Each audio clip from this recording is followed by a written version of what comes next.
Hello everybody, Ashley here, Boogie Stitcher on YouTube, Schleesem_Boogie Stitcher on Instagram, coming to you guys with a tutorial. So I am going to be doing a tutorial on how to start a large coverage or full coverage project like Heaven Earth Designs or some full coverage counted project.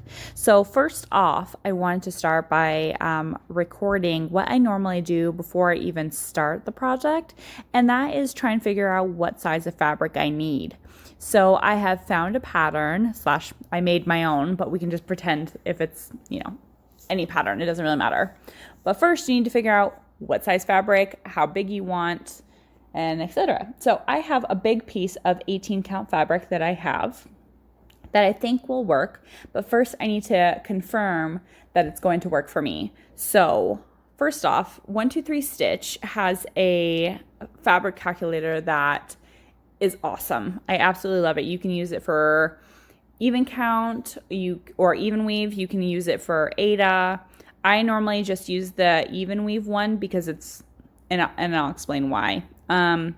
But first you need to know how big your pattern is. So your pattern stitches wide and stitches high. So mine wide is 425, stitches high is 301. Okay, extra fabric. Most people say you need 2 inches of fabric around the outside of the project for framing.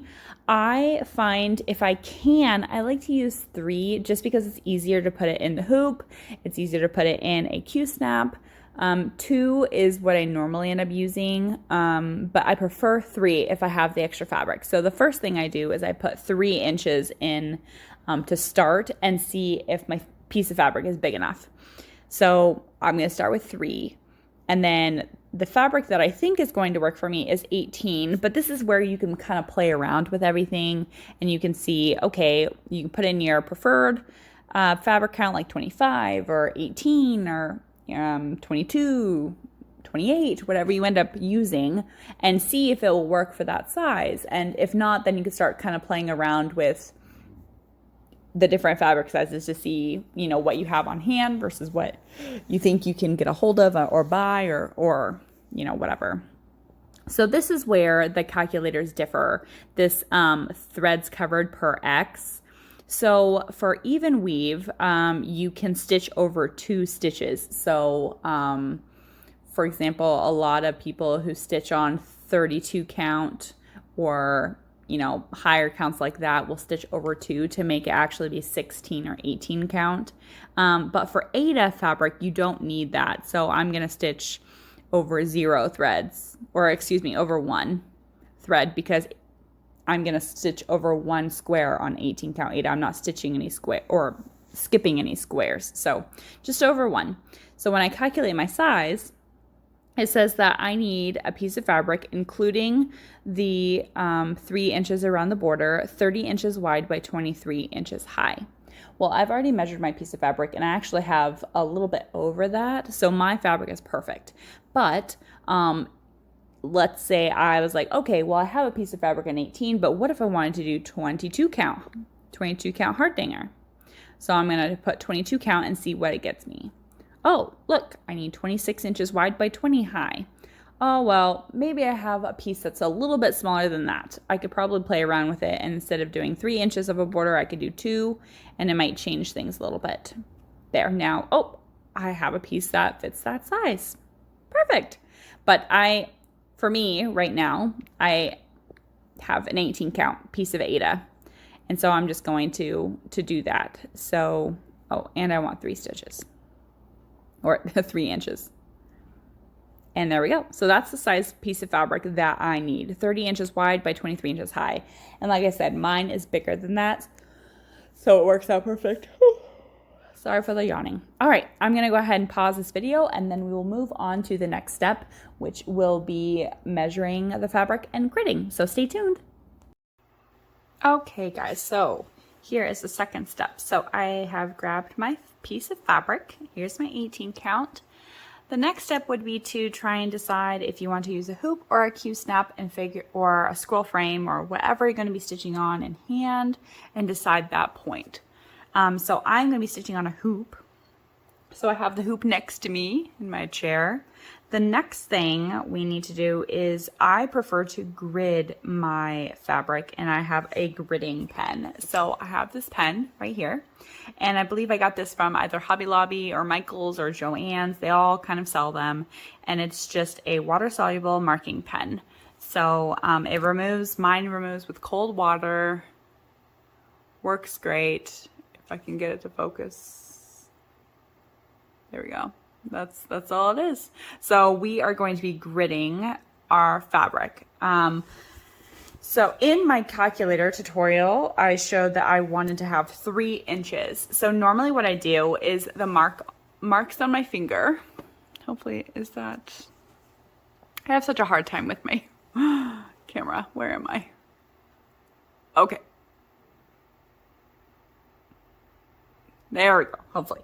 The marks on my finger indicate different sizes. So my second mark right here, or like little wrinkle, is actually a little over 1.5 inches. It's really close to 2 inches. So that's what I normally do, is I just take my finger from the edge of the piece of fabric, figure out where the 2-inch mark is, and go from there. But this time I decided I'm going to do 3 inches, which is approximately this last line of my knuckle. So I'm going to go here and figure out, okay, where is that mark? So here's that mark. That's 3 inches. You could also just measure, but I'm too lazy to grab a tape measure. So, you know. I want to get stitching when I want to get stitching. So then I'm going to turn my finger and I'm going to figure out where that line is here, going up and down. And it's approximately here. So then what I'm going to do is I'm going to take my needle and I'm just kind of going to mark that spot. Again, this is approximate. If you want to be exact, then just grab a tape measure. But I'm just going to mark that spot right there. Okay. That will just help me when I'm putting in my frame. So I have my hoop. I have a 7-inch hoop. That is my preferred if I'm stitching one-handed. 11-inch hoop is my preferred if I'm stitching two-handed. Yeah, I have no idea what I'm going to do with this tutorial. Probably just one-handed, since I think a 7-inch hoop is a little bit too small for me to do two-handed. But now I like to set this down on my leg, so I can push it in and decide, okay, where is a good spot to put my hoop in order to be able to mark everything. So here's my beginning point right there. And that looks like a pretty good spot. So I will put my hoop in, flatten everything out. I prefer to have my fabric fairly tight when I'm stitching. So I put it in here a little bit and then I flatten it out. And you can't pull too much, otherwise it'll pop the hoop right, pop the hoop right off, just like I did. Okay, so I'll tighten a little bit more. And then I will pull on the fabric a little bit more. Some people might cringe doing this, but listen to the sound. That's how tight I like to have my fabric. And then I'll tighten it all the way. Okay, there we go. So here's my starting line. So I'm gonna take my soluble pen, and I'm going to mark that spot really fast. There we go. Can you see that mark? Let's see if it'll... I'll take my needle out. Oops, sorry, I bumped you. Okay, can you see that line? Very small, but it is what it is. All right, I got my first mark. I got my needle minder on here. So the first thing I'm gonna do is I'm going to draw my left my left mark all the way down, like all the way down the hoop, and then my top line all the way across the hoop. So you'll see in just a sec. Let's see how close I can get without getting all blurry for you guys. Okay, there we go. So I'm gonna take this and I'm gonna draw my line all the way down that line.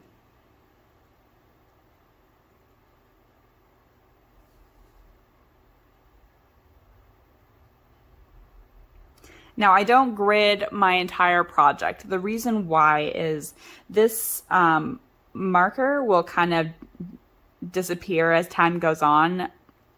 That, and I don't have the time or patience to be able to sit here and grid out my entire project, considering the projects I like are fairly large. Like I said, this is 425 by 301, so it's a decent size project. It's not mini by any means. And I just don't have time to sit there. I'm too impatient. I want to get stitching, and especially with all the starts that I have. So you just want to stitch.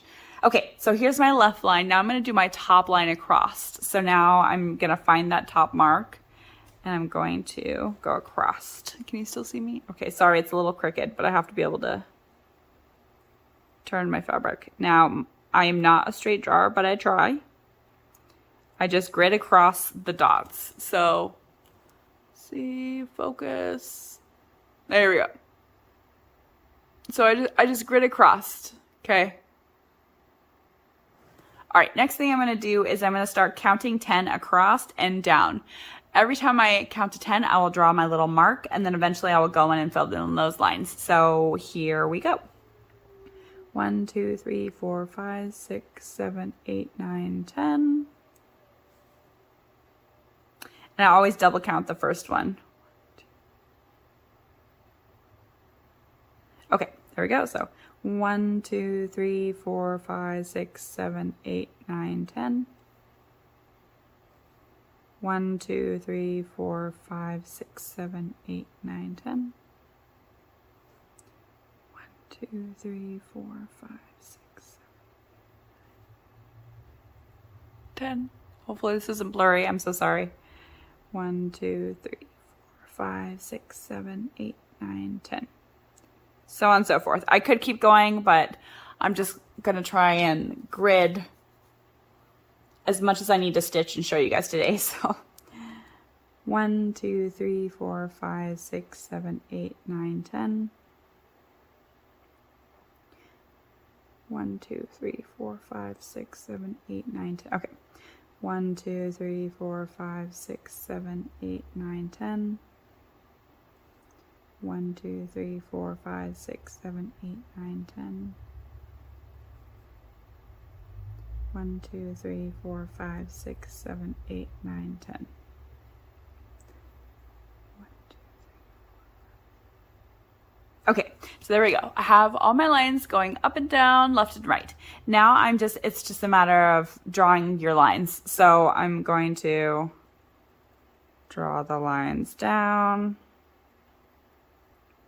Try and go slow so you can not get off, because if you end up getting off, your project can be off as well. So I just let the pen fall in the holes of the Ada and just draw it down. Do, do, do.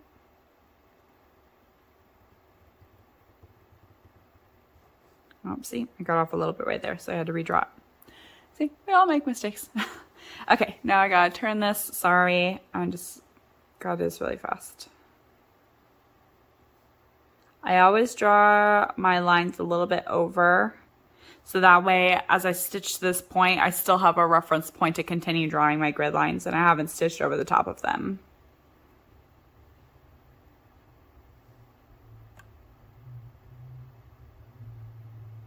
Okay, here's our starting point. I normally grid a little bit more than that, but for time's sake.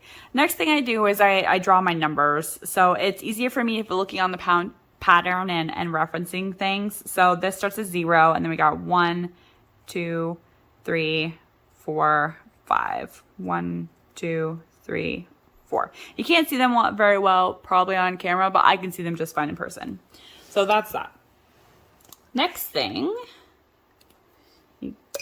got your needle minder, and now it's time to start stitching. So I start these differently depending on what method of stitching I'm doing. For this tutorial, I'm just going to show cross country because that's what I'm most comfortable showing and trying to teach. I am a fairly new beginner stitcher in years considering. A lot of people have been doing this a lot longer than I have. I've only been doing this since 2019. The beginning of 2018, so not very long. And just recently, in the last year, 2 years, have really started getting into the hobby. So take everything with a grain of salt. And there is not only one way of doing this. Everyone has their own way. But hopefully this will show you something you might not know, or just, you can hang out with me and stitch while I talk to you mindlessly. Okay, so that being said, I'm going to go ahead and pause the video and I'm going to rearrange for stitching now that I'm not drawing. So I don't normally sit to one side. So I will be right back.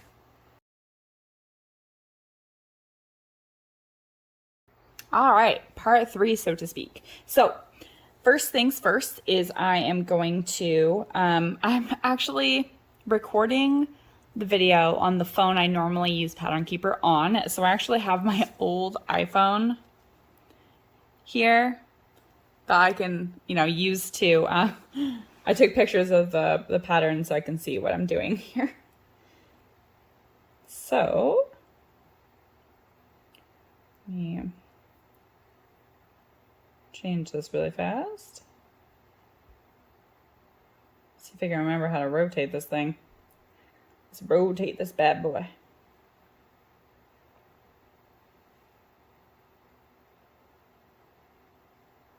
There we go. So first things first, I'm going to show a little bit of the pattern, but it's not enough for anyone to be able to steal the pattern from. And it's a pattern I made for myself.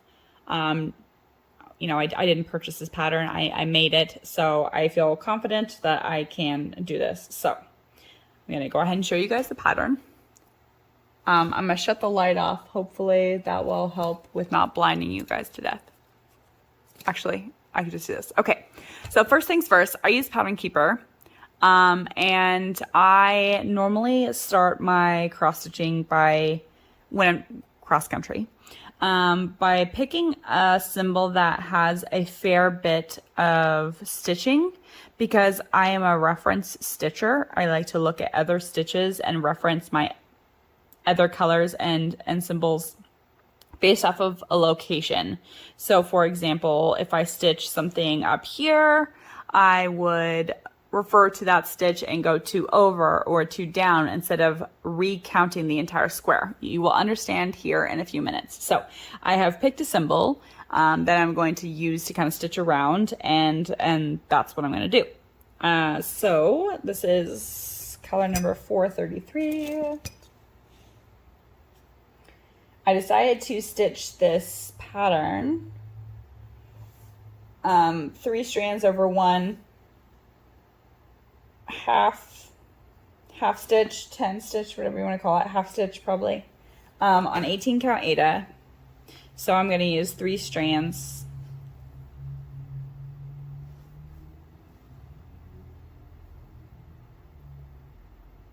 So I'll thread my needle.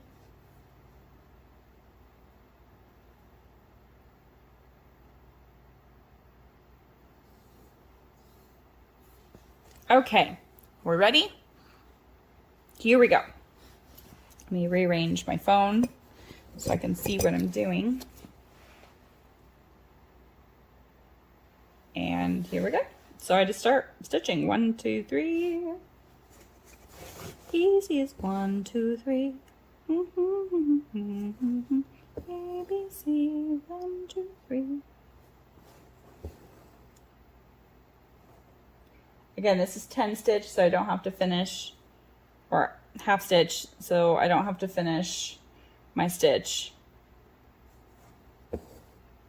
I really like to stitch not using full cross, and the reason why is I have so many patterns, and I am very much motivated by seeing progress by things. So if something is progressing fairly quickly, or I am starting to see the pattern come to life, I get excited about things.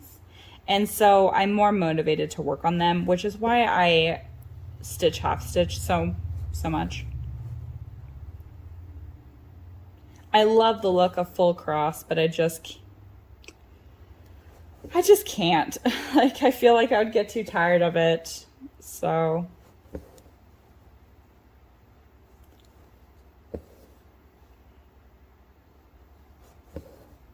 there, we're just gonna stitch.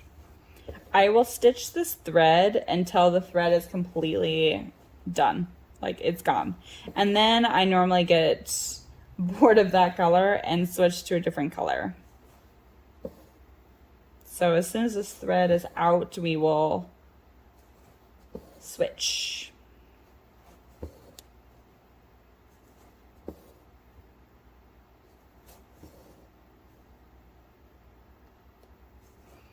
And honestly, I kind of stitch all over the place. I stitch whatever I feel like stitching. I don't really have any hard and fast rules as far as you can't stitch there because you're too far away or anything like that. I think my only thing that I really specifically do is I like to stitch by block. Even though it's terrible and you can get the column lines, because I'm cross-country stitching, I don't find that I get them too often. It's only when I'm trying to do like I don't know, if I'm being too like careful inside the lines. Most of the time though, cross-country, you won't get any sort of lines like that. Most likely. And I find that using 18 count, I don't tend to get the lines as often as I do with like a 28 count or a 22 count. So I don't know why that is.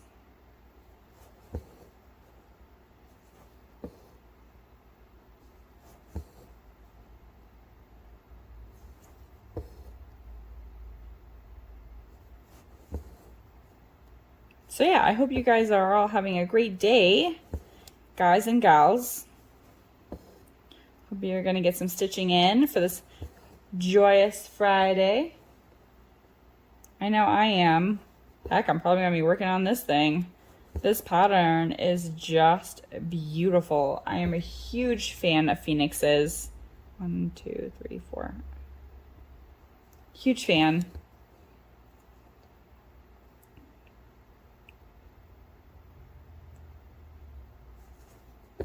As you can see, I'm going all over the place. I'm not necessarily starting at the top of the block. I'm going wherever the stitch calls for me, you know?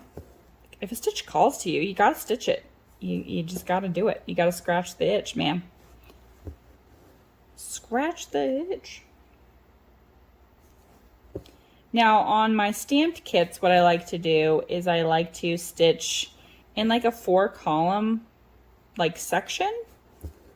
So I will, you know, these 4 or 5 columns, and I'll just stitch cross country along all these columns, you know, all the way up and down the pattern. So I'll do this, and then I'll move my hoop to a different spot in that 4-column section, and then I'll move it again until that whole column is done. And then I will scoot over. And that I find is really nice because I could see the pattern come to life. Oops, see, I messed up. Frogging. It's not a cross stitch video if you're not frogging, right? For the counted cross stitch, like I have the North Design or something, I tend to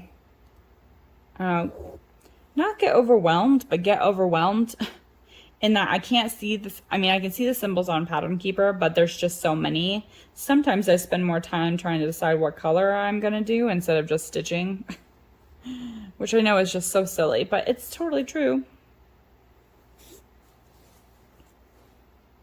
It is what it is.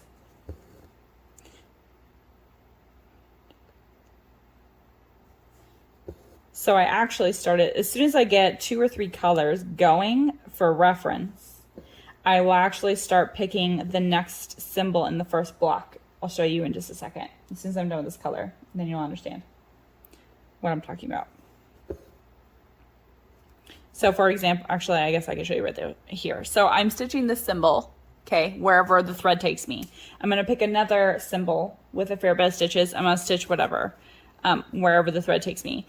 After the second or third thread of doing that, I feel like I have enough stitches to be able to kind of just start filling in the boxes. For example, I would then stitch this first symbol right here, this very first block. Come on, focus. It's not focusing. There we go. I would then, whatever this symbol is, this first one, is what I would then stitch next. And I would stitch it wherever it would take me. And then I would go to this symbol and this symbol. Oh, stop. What is going on with my focus? Focus, focus, focus. There we go. Okay, I would stitch this one and this one and this one, and I would just keep going, so on and so forth, until I get bored, and then, you know, do something else. But like I said, I am a person who is motivated by seeing things getting filled in, pattern coming to life, seeing progress. And so I love cross country, and I love being able to, you know, finish my thread. At the same time, I really need things to start coming together. So I just recently found that stitching the next symbol that shows up is better for me than just picking a random color, because then I find I sit there and think about what color I should do next, or trying to plan instead of just stitching a color. Just grab one and go. Just do it. There's no rule for me on how far a thread can travel. If I feel like I want to stitch this, then there's no other symbols except way down here, I'll stitch it. If I have enough thread, I'll stitch it. However, I guess I do have one rule in that if I'm going to be stretching a piece of thread all the way over here, and I would save thread by just ending my thread off and starting it again over here, I will do it. I kind of prefer to do that, although I am not a thread police by any means. So I use my fair share of threads.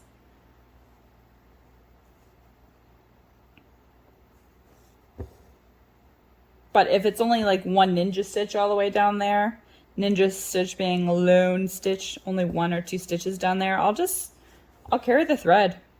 Move on. There's no rules in cross stitch, everybody. You do whatever you feel at the time. Heck, my rules might change between now and tomorrow, or now and the next time I sit down and stitch. So that's my biggest thing, is no rules. There are no rules. Because who needs rules in something that is supposed to be a relaxing hobby? And the more rules you give something, the more chaotic it turns into, and then the less you're going to want to do it. So that's my motto. We live on the wild side.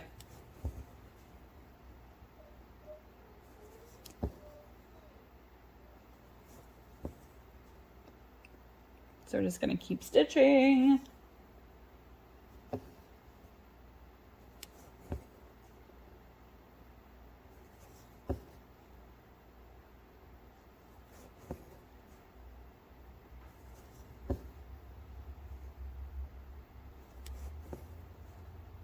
We're gonna go, go, go.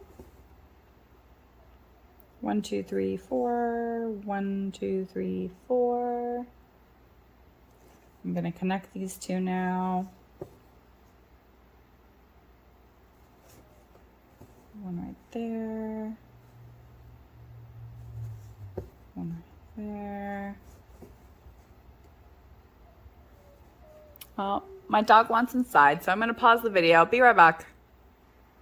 Okay, unpause. Sorry. When a dog wants in, a dog wants in. Okay, so can I continue? Hopefully it's still focused. There we go. Almost done with this thread.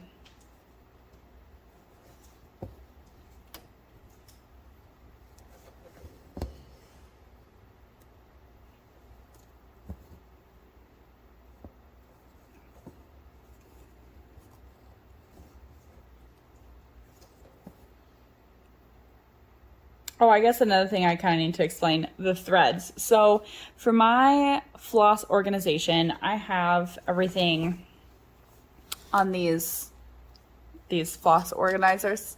There's like 30 on mine. And I have just labeled them with the DMC numbers. And so I have my entire DMC collection on these cards, and I have them set up in like a section of like 3 groups. 1, 2, 3. So I have 90% of the DMC collection. And then the other part of the collection, I've just gotten in CXC threads that I got off Amazon. And that's fine with me. I don't mind, you know, stitching, you know, 356. Can you see that? 356 and DMC and 402 and XCX. I don't care. Some people might think that that is just crazy talk, but for me, the colors are so similar. I mean, they're so similar, and only us stitchers might notice, but I mean, just having a piece of art on the wall, no one's gonna notice if it's a different brand of thread versus the standard DMC. And not only that, but this is art. And art is, you're supposed to break the rules in art. You're supposed to create something beautiful. And the picture is still going to be beautiful, whether or not it's this shade of gold or this shade of gold. It might not look 100% like the pattern, but it's still a piece of art. And no one, again, is going to know if it's supposed to be this shade or this shade, because no one's going to sit there with the pattern picture and compare it to your pattern on the wall. That's just not what happens, right? We just look at the project on the wall. We don't sit there and be like, well, what was that supposed to look like, and start comparing. So that's my thought, and talk about that. But so if I'm missing a color, I just go to my CXC stash, grab the color I'm missing, and add it on here.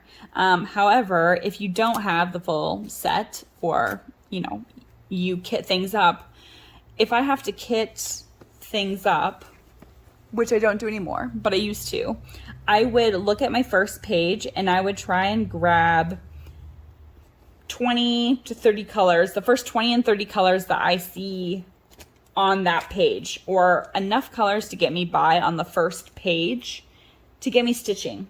I don't buy all of the colors for the entire pattern and all of the number of threads possible that they say is required, because I just don't have the money for it.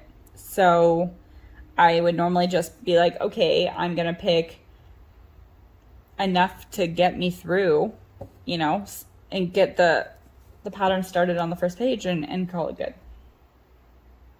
So that's what I do. Okay, so I don't have any symbols that are close to here. I have one down here, and then I have to go and cross over here, which is fine. Fine by me. I have no rules. I go wherever it flows. 5. 1, 2, 3, 4. 1, 2, 3, 4, 5. 3. Okay. So we'll stitch 4 stitches here, and then I'm about out of thread, and we'll start our next color. And I think I'm only going to show 2 different colors on this video.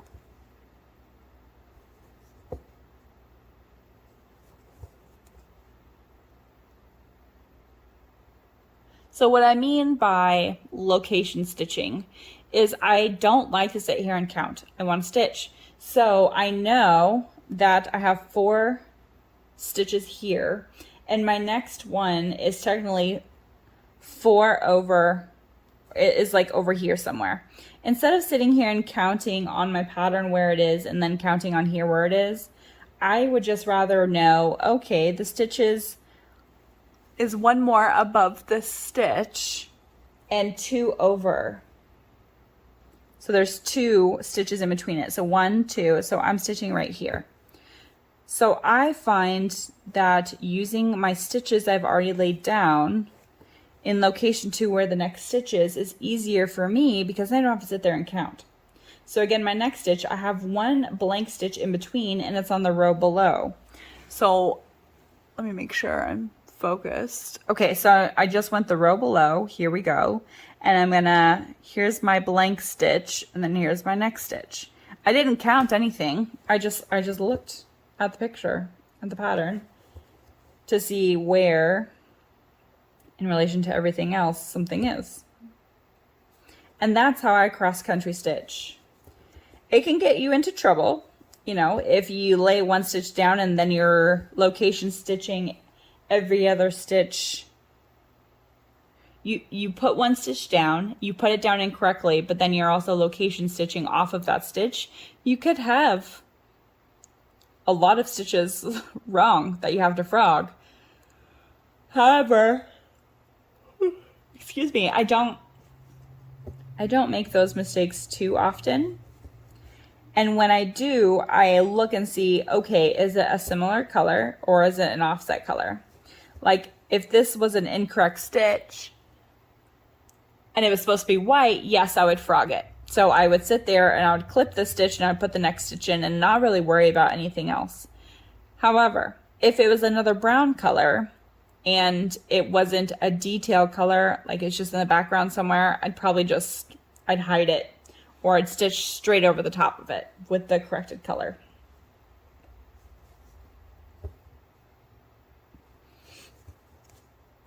No one's gonna know. When you stand back, no one's gonna know.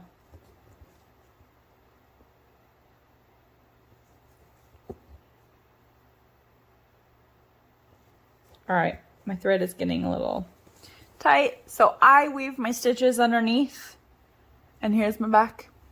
So I just find something close that has a fair bit of stitches and weave it under a few stitches and call it good. I'll leave this tail here until it starts to bug me. It either pulls through the top or I start catching on it and then I'll clip it off. Because I don't want to sit here and grab my scissors, get them out, clip it, and then put them back. I just want to grab my next color and go. So that being said, let me look at my next picture here.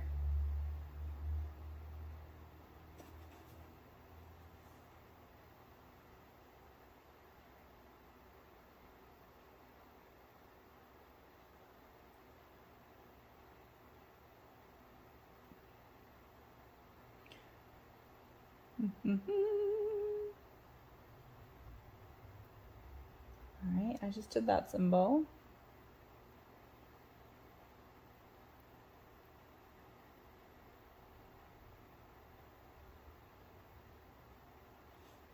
I don't think I have this color, actually.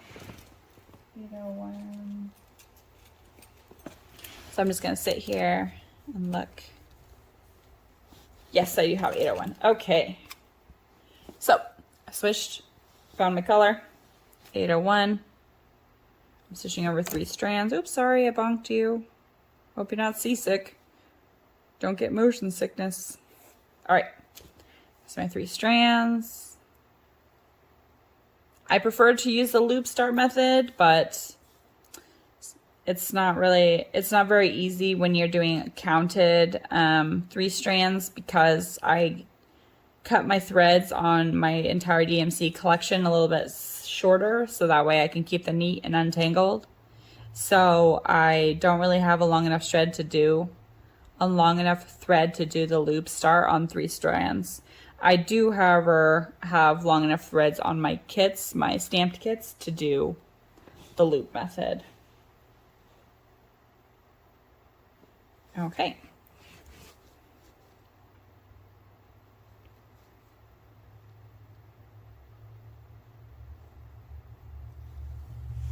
As you're highlighting things on Pattern Keeper or your pattern, you'll start to see, okay, well, this first stitch is only 2 stitches away from this one. So there we go. You'll start to see that location stitching. But because I'm talking to you on the phone I normally use to stitch on, I can't really see any highlighted stitches. I'm only using a picture of the pattern that I took. So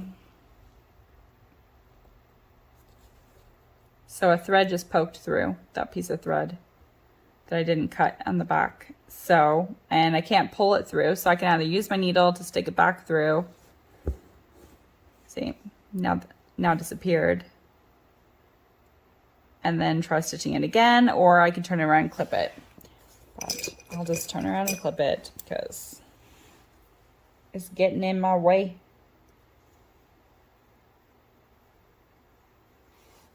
Okay.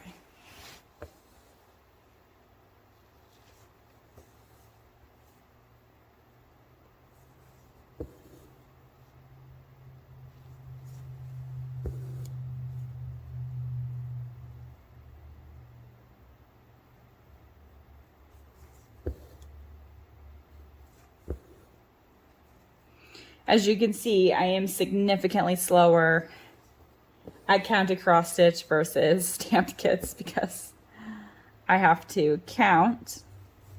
I don't have the symbols directly on the canvas, so it's not quite as easy figuring out where to put everything. So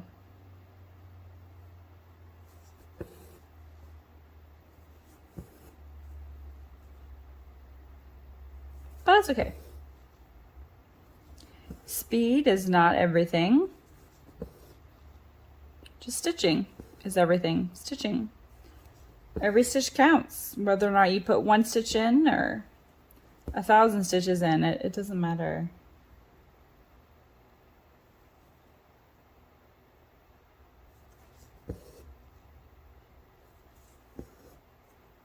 So after this color, I will have enough stitches actually to be able to start filling in my blocks cross country. So I will pick the first symbol in the pattern, top left corner, take a look at that symbol, and I will stitch that everywhere I see within reason, you know, whatever my thread will reach. And then as soon as that's done, I will pick the symbol to its right and I will stitch that wherever it takes me until my thread ends or I run out of stitches. And I will just continue doing that cross country until I fill everything in.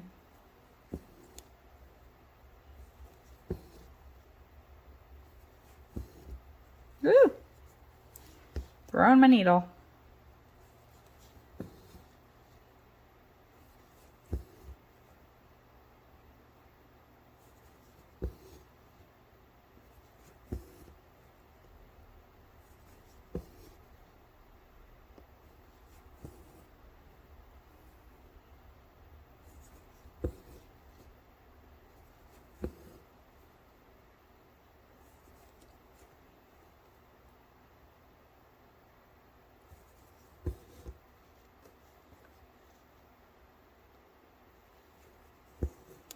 There we go. So that being said, I'm done stitching in this tutorial, but I want to show you now. So I'm going to show the pattern again. Hopefully I don't show the light. For example, I've stitched this symbol and I've stitched the circle with the dot. Now my next color is going to be this downwards triangle, and I'm going to stitch that everywhere I see. I can't highlight them because this is a picture, remember. The next symbol I'm going to stitch is this, the one next to it, and then next to it, and then next to it, and I'm just going to keep doing that, remembering that that's only how I like to do it, because I really like to be able to see the pattern come to life quicker, but still have the freedom of cross-country stitching. Sometimes I don't do that, and I'll just be like, you know, I really don't feel like stitching confetti, and I rather stitch, you know, some bold color somewhere on the page. I normally go by block by page, so I'll stitch in the block. Excuse me, all the symbols in one block, and then I'll move to the next block. You know, based off of wherever the symbols are taking me. Again, that's just what I normally do. And that's cross-country stitching. I am trying to get into stitching diagonally block by block. So I would stitch this block, and then this block, and this block, and then this block, this block, and this block, and so on and so forth. I'm trying to get into that. I'm still a beginner at that, so I don't feel comfortable telling anyone how to do that. But yeah, that's how I start a large full coverage project. And again, I'll do this page, and then I'll either do the top right page or the bottom left page, or heck, maybe a diagonal page, wherever I feel I need to go next.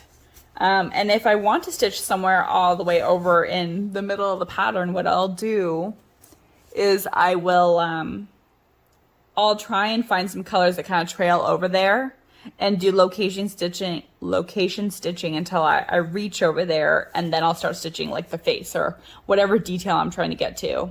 I could technically start doing all my gridding all the way over there, but nah, I just don't do that. So anyway, I hope you all enjoyed this quick little tutorial on, hopefully it's quick. It's probably like a 30-minute video. Sorry.